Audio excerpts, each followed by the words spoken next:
Archiving a repository on GitHub is actually very simple, and in this video I'll show you exactly how to do that.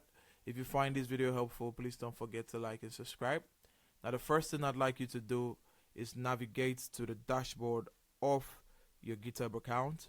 Once you're on the dashboard, this is what it should look like. Now we're gonna go to the far right of the page and we're gonna click on the icon that has our display image. A dialog box should open and we're going to click on repositories from here.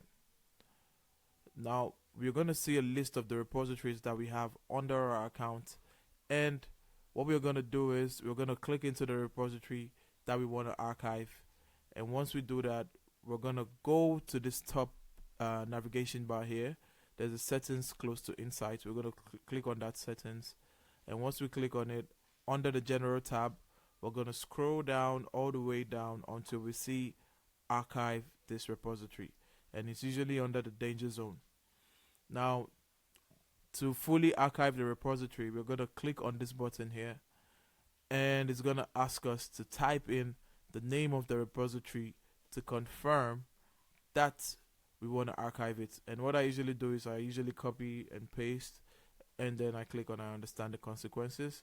And just like that, this repository was archived by the owner on the date, and it said your repository was successfully archived.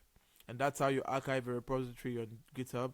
If you find this video helpful, please don't forget to like and subscribe. On to the next one. See ya.